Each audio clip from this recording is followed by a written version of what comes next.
시그널픽에서는 아주 오랜만에 뵙는 분입니다. 김병민 서울시 정무부시장 모시고 자세한 얘기 나누겠습니다. 어서 오세요. 네, 안녕하세요. 반갑습니다. 네, 되게 바쁘실 것 같은데 또 네. 마침 시간을 내주셔가지고 저희가 서울시 최근의 현안에 관해서 좀 궁금하신 분들 많을 것 같아서 네. 좀 여쭤볼까 하는데 지난달 29일 이러니까 먼 일 같지만 이틀 전에 오세훈 시장이 직접 재건축 재개발 좀 속도를 내겠다라고 하면서 6년간 31만 가구를 착공하는 계획을 발표를 하셨어요. 네. 이게 또 규모도 규모지만 또 한강벨트에 또 집중을 하겠다라고 하셔서 관심이 네. 좀 많은데 설명을 좀 해주실까요? 그러니까 신통기획 시즌2가 시작됐다 이렇게 보시면 될 것 같은데요. 예. 신속통합기획이라고 하는 건 민간의 재건축 재개발을 활성화도록 만들어주는 겁니다.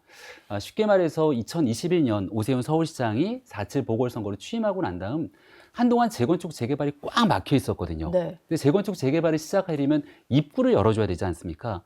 그래서 과거에 있었던 규제들을 풀고 일단 들어와서 재건축 재개발을 시작할 수 있도록 정비구역 지정에 이르는 단계까지 입구를 활짝 넓혀놨습니다. 공공이 서울시가 직접적인 역할을 하면서 많은 정비구역을 활성화시켰기 때문에 네. 이게 신속통합기획 시즌 1이다 이렇게 보시면 될 것 같고요. 네. 그러니까 각 지역 도처의 아파트 재개발 지역을 보면 오세훈 시장님 환영합니다. 고맙습니다. 뭐 신속통합기획 등에 대한 얘기들이 있는데요. 여기까지가 과거와 달리 재건축 재개발의 속도를 확 당겨놨는데 네. 이제 문제는 재건축 재개발이라는 게 워낙이나 시간이 오래 걸립니다. 그렇죠. 그래서 많은 물량들이 입구를 통해서 들어왔는데 그다음 출구를 통해서 빠져나가야 되거든요. 이게 결국은 착공 단계에 이르러서 마지막 준공까지 그 출구를 확 열어놔줘야만 네. 실질적인 물량이 나오고 여기서 분양을 하고 많은 사람들은 기대감을 갖고 내가 조금 기다려도 서울 입지 좋은 곳 곳곳에서 새로운 물건이 나오는구나 생각을 할 거거든요. 네. 그러니까 이번에 발표한 신속통합기획 시즌2는 출구를 활짝 열어두기 위해서 입구로 들어온 사람들이 더 빠른 시간 안에 착공까지 이룰 수 있도록 속도 기한들을 단축시켜 놓은 겁니다. 한마디로 정리하자면 재건축 재개발, 민간의 재건축 재개발 속도에 로켓 엔진을 달았다. 예. 뭐 이렇게 정리할 수도 있을 것 같습니다. 근데 6년간이면 이게 오세훈 시장님 임기가 좀 더 진행이 돼야 완성이 네. 될 프로젝트가 아닐까 싶어가지고. 이 6년이라는 거는 네. 없던 거를 새롭게 만들겠다가 아니라는 걸 아마 재건축 재개발을 조금이라도 보신 분들은 다 아실 거라 봅니다. 예. 지금 이제 이미 시작을 하고 있는 것들의 그럼요. 속도를 예. 줄여주겠다는 거니까. 정비구역도 절차를, 지정되고 예. 근데 통상적으로 재건축 시작해서 끝날 때까지 기간을 과거에 한 18.5년 정도를 봅니다. 네. 한 20년 가까운 세월이 지나야 재건축 재개발이 끝나니까 나 살아생전에 이게 되겠어? 이런 생각도 가질 거고요. 그러네요. 정권이 바뀔 때마다 부동산 공급에 관한 얘기들을 많이 하십니다. 네. 그러면 뭐 택지를 만들어갖고 조성해서 공공분양하겠다. 네. 가장 대표적으로 문재인 정부 때 3기 신도시 야심차게 조성하겠다 했는데 지금 어떻게 진행되고 있는지 보시면 속도가 그렇게 화끈하게 나지 않잖아요. 네. 정권이 2번 바뀌도록 실질적인 성과를 내기 어려운 게 바로 이 주택 공급인데요. 지금 6년이라고 하는 시간을 찍어서 말씀드린 건 눈에 보이는 손에 잡히는 부동산 공급을 하겠다는 겁니다. 네. 이미 정비구역 지정이 다 돼서 여기에 서울시와 자치구가 조금만 힘합쳐서 도와주고 이 관이 인허가 절차 마지막 단계까지 그 시간들을 단축시켜 줄 수만 있으면 네. 6년 내에 착공을 해서 우리가 삽을 뜬다 그러면 착공이 들어가면서 이제 분양이 새롭게 진행이 되거든요. 그렇죠. 그럼 시민들 입장에서는 6년 동안 30만 호 가까운 물량들이 공급된다 그러면 이제 서울 전역 도처에 웬만한 새 아파트들이 진짜로 눈에 보이게 공급이 되는구나 확신하게 되겠죠. 네. 아마 30만 호 정도 이렇게 얘기하니까 숫자상으로 감이 잘 안 오실 수도 있을 것 같은데 여기가 지금 저희가 중구에 소재하고 있죠. 네. 중구의 인구가 얼마인지 혹시 알고 계십니까? 중구예요? 중구가 근데 또 베드타운 아니어서 많이 안 살 것 같긴 한데. 네, 얼마죠? 웬만한 자치구보다 인구가 적은데 네. 중구의 인구가 한 12만 명 정도가 조금 더 넘습니다. 네. 종로구가 한 14만 명이 좀 넘을 거고 웬만한 중구 인구 한 3배 정도 되는. 그렇죠. 이게 30만 호입니다. 호. 그럼 한 집에 한 네. 아무리 우리가 저출생으로 인구가 줄어도 한 3명, 4명, 3인 네. 가족이 산다 그러면 30만 호에 한 90만 명 정도 되는 사람들이 사는 새 아파트가 생기는 거죠. 웬만한 자치구 인구가 30만, 40만 정도 된다고 생각을 하게 된다면 이 엄청난 신규 아파트 물량들이 쏟아지면서 이거는 분양 물량으로 나오게 되고요. 네. 서울시가 요즘 계속 밀고 있는 다 모두가 내 집을 살 수 있는 건 아니니까 신혼부부 장기 전세 주택, 미리 내 집 물량으로도 굉장히 많이 쏟아져 나올 거고 이러면서 사람들이 갖고 있는 심리적인 그 불안감, 네. 지금 아니면 안 될 것 같은 패닉바잉의 문제, 예. 이런 것들을 잠재울 수 있을 거라고 생각합니다. 오세훈 시장의 어떤 소신이 그거 같아요. 규제보다는 공급을 늘려야지 집값이 안정화된다. 네. 뭐 그거의 일환인 것 같은데 뭐 벌써부터 이거에 대한 효과가 크지 않을 거다라고 좀 비판적으로 보는 시각도 있잖아요. 서울시는 좀 확신을 하시나요? 이것만 잘 풀리면 집값 잡을 수 있다 이렇게. 일단은 확실한 공급은 디폴트 값입니다. 예. 공급을 하지 않고 집값을 잡을 수 있는 방법은 세상에 없다고 봐요.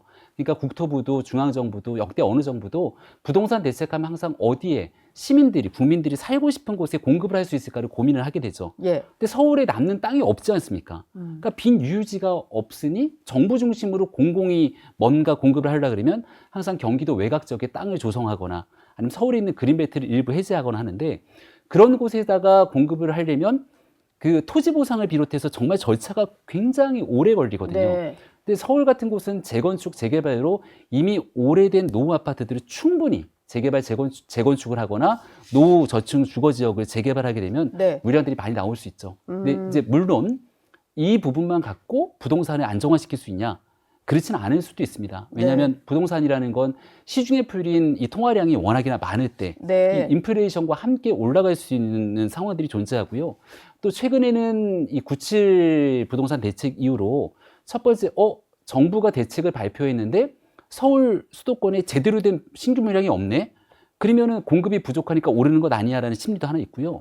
두 번째는 토지거래 허가구역을 지정하는 권한을 국토부가 가져가겠다 그러니까 그럼 중앙정부에서 좀 있으면은 토어지를 곳곳에 지정하는 거 아니야? 네. 그럼 토어지 지정하기 전에 빨리 들어가야지. 이런 규제가 진행될 거를 예상하게 되는 심리적인 문제들이 또 작용하거든요. 그래서 지금 이제 복합적으로 서울시는 우리가 할 수 있는 양질의 주택 공급을 다 쏟아내고 있고요. 네. 그다음 이제 국토부, 중앙정부와 함께 발맞춰서 법령으로 풀어내야 될 문제들도 많이 있습니다. 이런 일들을 호흡 맞춰 함께 하기 위한 노력을 예. 해야 된다고 봅니다. 부동산 정책을 한번 여쭤봤고 네. 이 얘기는 조금 답하기가 어떠실지 모르겠는데 한강버스 얘기를 또 안 할 수가 한강버스. 없어요. 이게 오세훈 서울시장의 역점 사업이었던 한강버스인데 운행을 시작한 지 열흘 만에 일단 네. 시범 운항 그러니까 무승객 운항으로 안전 점검하겠다 잠깐 중단을 한 상태잖아요. 예. 이게 그러다 보니까 이럴 거면은 차라리 정식 운항 시점을 좀 미루지 왜 급하게 운항을 시작을 했냐 이런 지적이 좀 있더라고요. 네, 충분히 주실 수 있는 말씀이라고 생각을 합니다. 저희가 이제 9월 18일에는 한강버스를 시민들께 첫 선을 보이겠다 이렇게 약속을 했고 네. 또 그 시간에 맞춰서 할 수 있는 최대한의 노력들을 기울여 왔거든요. 근데 아무래도 시간이 좀 촉박했던 측면들이 없지 않았나라는 생각도 가집니다. 다만 이 한강버스가 빠르게 그냥 무리하게 시작을 하다가 멈춰선 것이 아니고 한강버스 선박이 서울 안강에 도착해서 한 6개월 정도 기간 동안에 시범운항들을 충분히 거친 바가 있습니다. 네. 그리고 시민들과 함께하는 시범운항은 7월달, 8월달 2달 동안 또 굉장히 많은 시민들과 함께 시범운항을 거치기도 했고요.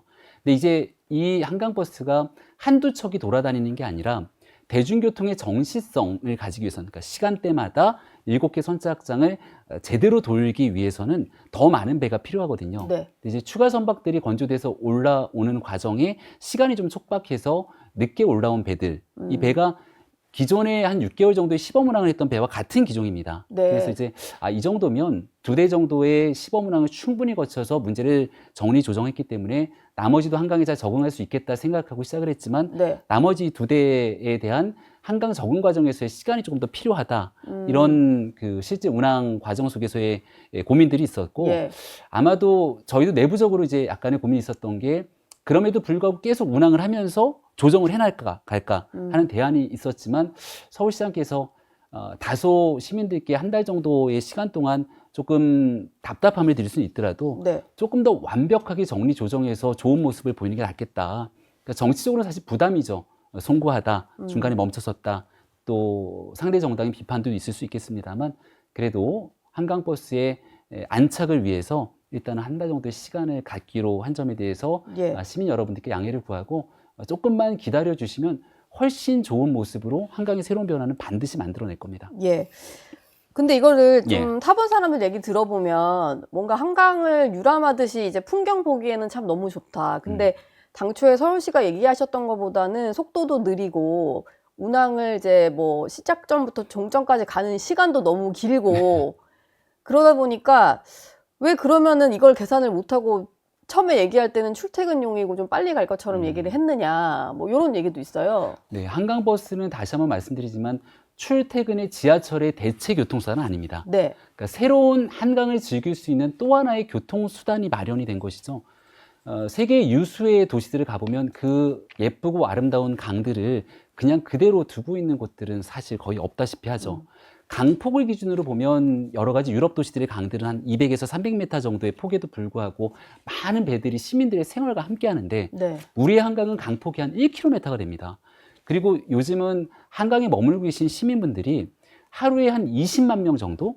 연으로 치게 되면 거의 1억 명에 달하는 분들이 한강에 함께하고 계시거든요. 네, 그분들이 선착장을 토대로 아침 출근, 저녁 퇴근도 함께 할 수 있지만 평상시에 모든 한강을 이용하는 분들이 언제든지 새로운 한강을 이용하는 또 다른 교통수단으로 마련이 된 것이죠. 시간에 관한 문제, 속도에 관한 문제는 아마 선착장이 이렇게 있다 보니까 접안하고 이안하고 하는 과정의 초기 적응 과정들이 좀 필요했고요. 이게 우리가 지하철을 얘기할 때도 처음 종점에서 종점까지의 시간을 얘기하지는 않잖아요. 네, 내가 예를 들어서 여기 광화문역에서 뭐 제가 살고 있는 강변역까지 거리는 얼마냐 이렇게 그 기간에 따지기도 하죠. 우리가 흔히 말하는 여의도 선착장이 핵심이고 네, 그 다음에 잠실 선착장이 있고 또 저 끝에 마곡 선착장이 있는데 여의도에서 압구정 선착장까지 거리 딱 그 구간 거리를 보면 지하철 속도랑 차이가 없습니다. 그리고 이 선착장에서 이 지하철역까지의 거리가 또 너무 먼 거 아니냐 이런 지적들 하시는 분도 있는데 네, 실제로 여의도 선착장이나 그리고 뚝섬 선착장이나 이런 여러 선착장들 같은 경우에는 지하철역에서 내리자마자 200m, 300m에 가까운 거리에 또 위치를 하고 있거든요. 아마도 한강버스 초창기에 타보신 시민분들이 이렇게 많지는 않으실 것 같은데 저희가 빠르게 조정하고 선보이는 한강버스가 시민 여러분들께 탑승에 대한 경험을 조금 더 많이 가지게 된다면 평가는 달라질 거라 보고요. 네. 그리고 이제 곧 청계천 20주년 오늘인가요? 예, 오늘 저희 행사를 오늘이죠? 좀 크게 하는데 네, 청계천 20주년도 관심을 가져주시고 예, 청계천을 만들어내는 과정에서도 거의 비슷합니다. 처음에 없던 새로운 일을 만들 때는 네, 굉장히 많은 저항이 따르고 왜 이런 일을 벌였냐, 도대체 이런 상황에 대해서 어떻게 책임질 거냐, 왜 이 시간에 예상하지 못했던 거냐에 대한 비판들이 많습니다만 그 내용들을 이겨내고 새로운 일들을 선보였을 때 전 세계가 찾는 세계적인 명소가 청계천이 됐잖아요. 네, 아마 한강버스도 캐대언의 도시 서울에서 전 세계의 사람들이 한강을 찾으면, 서울을 찾으면 반드시 탑승할 수밖에 없는 명물이 될 거고 시민 여러분들보다 함께 생활할 수 있는 또 하나의 예. 대중교통 수단? 수단이 될 거라고 또 생각합니다.